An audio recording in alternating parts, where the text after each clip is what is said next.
Good morning students. आज हम लोग हिंदी लैंग्वेज में चैप्टर 4 पढ़ेंगे जिसका नाम है शब्द विचार। ठीक है, तो शब्द विचार में बच्चों हम लोग ये पढ़ेंगे कि शब्द कैसे बनते हैं, शब्द का निर्माण कैसे होता है। और तो आपको बता दें कि जब दो ध्वनियों का मेल होता है, जब दो ध्वनियों का मेल होता है, ध्वनियाँ क्या, हमारे जो स्वर वर्ण और जो व्यंजन वर्ण होते हैं वे हमारी ध्वनियाँ होती हैं। तो जब ध्वनियों का मेल होता है, जब दो ध्वनियों का मेल होता है, तब उनसे शब्द बनते हैं मिलकर के। ठीक है, अब देखिए इसको हम लोग ये आपके चित्र में देखिए बच्चा है। ठीक है, ये जो है कुछ बोलने की कोशिश में है, माँ या ऐसे कुछ बोल रहा है ना, उसके स्वर यहाँ पे लिखे हुए हैं। तो ये देखिए ये हमारे वर्ण हैं। ठीक है, ये हमारे वर्ण है। जब बच्चा बहुत छोटा होता है तब वो पूरे शब्द नहीं बोल पाता ना, तो ये इस तरह से कुछ बोल देता है, कभी कभी माँ बोल देता है, तब वो वर्णों को बोलता है ना। फिर जब थोड़ा समझदार होता है, थोड़ा बड़ा होता है, तब वो वर्णों को मिला करके बोलने लगता है। जैसे बोल देगा पापा, बुआ। देखा ना छोटे बच्चों को, देखिए ये बच्चा बैठा है ना, तो अब ये देखिए ग ग द द करते करते गेंद बोलने लगा। ठीक है, ब ब अ करते करते बुआ बोलने लगा। तो इस प्रकार से वर्णों के मेल से, दो ध्वनियों के मेल से शब्द की रचना होती है। ठीक है, जब दो ध्वनियाँ आपस में मिलती हैं, जब दो वर्ण आपस में मिलते हैं, तब हमारे शब्द की रचना होती है। तो शब्द के बाद हमारे जब पहले हमारे वर्ण जुड़ते हैं और वर्ण को मिलकर के शब्द बनते हैं। ठीक है, फिर शब्द के बाद वाक्य बनता है, और जब वाक्य बनता है तो फिर धीमे धीमे पूरी भाषा हमारी बनती है। ठीक है, फिर इस तरह से भाषा का निर्माण होता है। तो इस प्रक्रिया में संपूर्ण भाषा में ध्वनियों का मेल है। देखिए जितने भी उदाहरण ऊपर आपको दिए गए हैं, इनमें सभी में ध्वनियों का मेल होकर के एक शब्द की रचना बनी है। पहले बच्चा वर्ण बोलता है, फिर धीमे धीमे शब्द, और जब वो और बड़ा होता है तो शब्दों को इकट्ठा करके एक साथ वो वाक्य बोलने लगता है। जैसे उसने पहले बोला गेंद, फिर बोला गेंद दो, पूरा वाक्य बोल देगा, है ना। कुछ और देखेगा तो कोई उसने एनिमल देखा, कोई बिल्ली देखी, तो देखो बच्चा यहाँ पर बोला देखो बिल्ली। ठीक है, तो इस प्रकार से सबसे पहले वर्णों का मेल होता है, उसके बाद शब्द बनते हैं, और शब्दों के मेल से फिर वाक्य का निर्माण होता है। ठीक है, तो ध्वनियों के मेल से ही शब्द और शब्दों के मेल से वाक्य बनते हैं। ध्वनियों का मेल सार्थक होना अत्यंत आवश्यक है। एक बात का ध्यान देना है कि जो ध्वनियों का मेल हो वो सार्थक हो। निरर्थक मेल से, अगर निरर्थक मेल हम करेंगे तो उसका शब्द नहीं बनेगा। ठीक है, यानी कि ध्वनियों का जो मेल हो वो सार्थक हो, तभी शब्द की रचना होगी। जैसे एक उदाहरण से देखिए, ये एक वर्ण हमारा ला है, एक का है और एक माँ है। अगर इसको हम इस तरह से जोड़ देंगे तो बन जाएगा लकम। ये कोई शब्द नहीं है। लेकिन अगर इसको हम सही ढंग से लिख दें, का फिर माँ फिर ला, तो हमारा शब्द बन जाएगा कमल। कमल जो कि एक पुष्प का नाम है। तो इस प्रकार से एक सार्थक शब्द हमें बन गया, मिला। तो कमल एक पुष्प का नाम हो गया, तो ये सार्थक शब्द है। ठीक है, तो इस प्रकार से ध्वनियों का जो मेल होगा उसमें सार्थकता की अति आवश्यकता है। अगर सार्थक मेल नहीं होगा तब शब्द का निर्माण नहीं होगा, वो शब्द आपका निरर्थक होगा। ठीक है, तो ध्वनियों का जो मेल होना चाहिए वो सार्थक हो। अगर मेल निरर्थक है तो किसी प्रकार का अर्थ प्रकट उससे नहीं हो रहा है, तो फिर वो शब्द नहीं कहलाएंगे। ठीक है, फिर वो शब्द नहीं है। अब देखिए और एक उदाहरण और समझते हैं, क ल म। अब इसी को अगर हमने इस तरह से जोड़ दिया तो बन जाएगा हमारा कलम। और कलम भी एक हमारा शब्द है, क्योंकि कलम कहते हैं पेन को जिससे हम लोग लिखते हैं, कलम। तो ये भी हमारा सार्थक शब्द बन गया। तो इस तरह से हमें ये देखना है कि सार्थक शब्दों का ही निर्माण हो। अब देखिए एक उदाहरण और है, शी प्लस ता प्लस ला, तीनों को जोड़ दिया तो बन गया शीतल।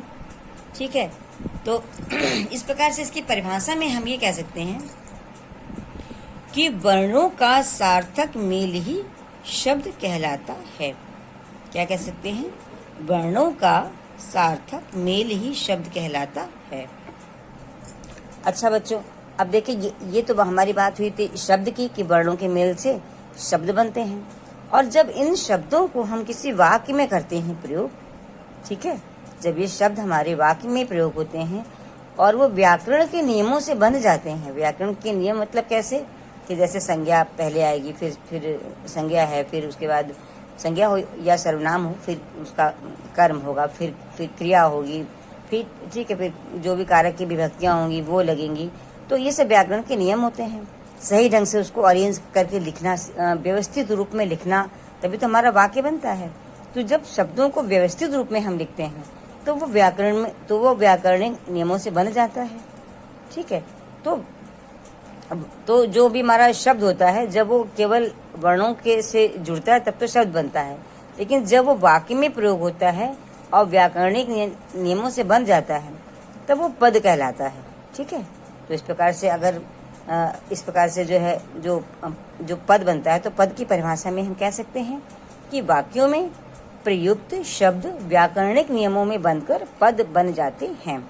ठीक है, पद क्या होते हैं? पद अब जैसे संज्ञा होगी, उसमें सर्वनाम होगा, उसमें विशेषण होगा, उसमें क्रिया होगी, है ना, और ये होते सब शब्द ही हैं, लेकिन अलग अलग रूप में होते हैं। कभी वो संज्ञा होता है, कभी वो सर्वनाम होता है, कभी वो क्रिया होता है, कभी वो कोई कारक की विभक्ति होता है, कभी विशेषण होता है ना, और कभी क्रिया विशेषण होता है, कभी समुच्चय बोधक होता है, कभी कोई अव्यय होता है। तो इस तरह से शब्द के कई रूप होते हैं। तो जब वो व्याकरणिक नियमों में बन जाता है तब वो पद बन जाता है। ठीक है, अब देखिए ये क्या है? पुस्तक। ये क्या है? मोहन। और अब मोहन और पुस्तक को मिलाकर एक वाक्य बना दिया। देखिए चित्र में आपके बना हुआ है, बुक है तो खोलिए, नहीं है तो आप वीडियो में देख सकते हैं बच्चों। मोहन पुस्तक पढ़ रहा है।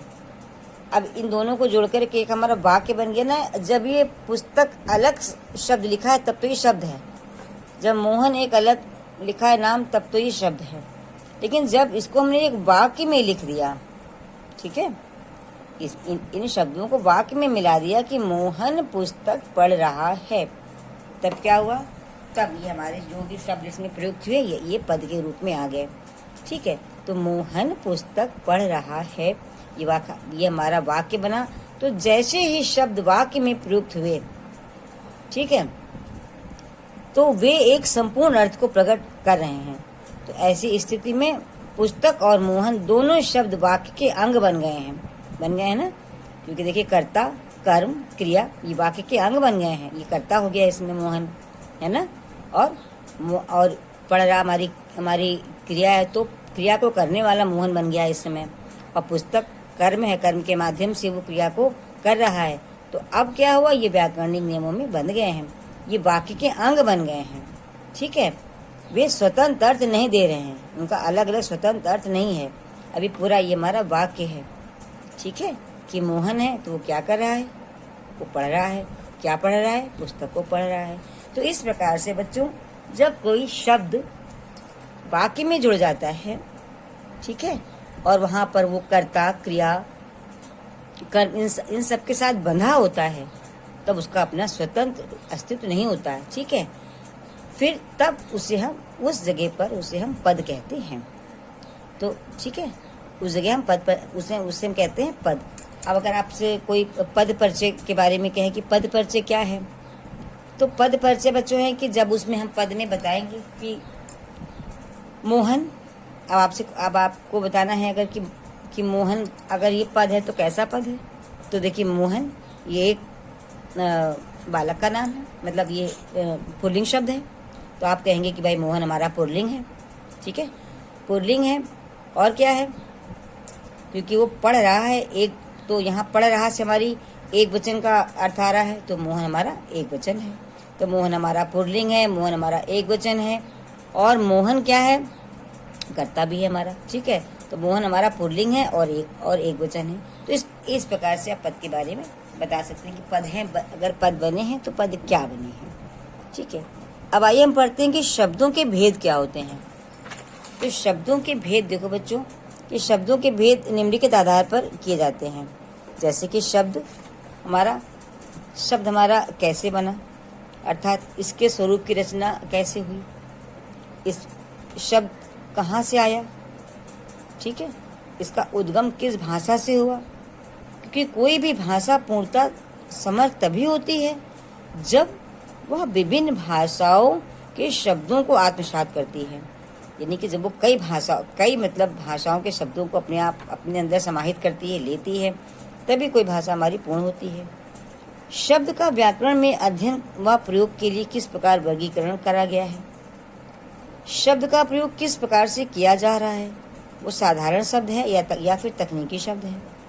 शब्द किस प्रकार का अर्थ प्रकट करता है, ठीक है, शब्द किस प्रकार का अर्थ प्रकट करता है, इसके आधार पर शब्द के कुछ भेद बताए गए हैं। तो आइए देखते हैं शब्द के कौन कौन से वो भेद हैं। तो देखिए शब्द के भेद, देखिए कि शब्दों को किस आधार पर बांटा गया है। व्युत्पत्ति या रचना के आधार पर बांटा गया है, ठीक है, कि शब्द की रचना कैसे हुई या उसकी उत्पत्ति कैसी हुई, और उत्पत्ति के आधार पर बांटा गया है कि वो कैसे पैदा हुआ, किस तरह से वो प्रचलन में आया, कैसे बना। और विशेषता के आधार पर बांटा गया है कि उसकी क्या विशेषता है, क्या उसकी विशेषता है। प्रयोग या व्याकरणिक प्रकार के आधार पर शब्द को बांटा गया है, और अर्थ के आधार पर शब्द को बांटा गया है। तो शब्द को देखिए किस तरह से बांटा गया, व्युत्पत्ति या रचना के आधार पर, ठीक है, क्योंकि प्रत्येक शब्द की जो रचना होती है, रचना प्रक्रिया होती है, वो अलग अलग होती है और उसका सबका अपना अलग अलग एक अर्थ होता है ना। तो किस प्रकार से उसकी रचना हुई है, उसके आधार पर शब्द को बांटा गया है, और उत्पत्ति उसकी कैसे हुई है, इस प्रकार से उसको बांटा गया है। विशेषता के आधार पर उसको बांटा गया है, प्रयोगी के आधार पर उसको बांटा गया है, और अर्थ के आधार पर उसको बांटा गया है। तो अब कल बच्चों हम इसे पूरा और आगे का जो है पढ़ेंगे। आज हम लोग इतना ही पढ़ते हैं। कल आपको हम बताएंगे कि व्युत्पत्ति के आधार पर शब्द की रचना कैसे हुई है और उत्पत्ति के आधार पर कैसे हुई है। तो शब्द भेदों के बारे में आगे आपको विस्तार से कल बताएंगे। Okay, bye.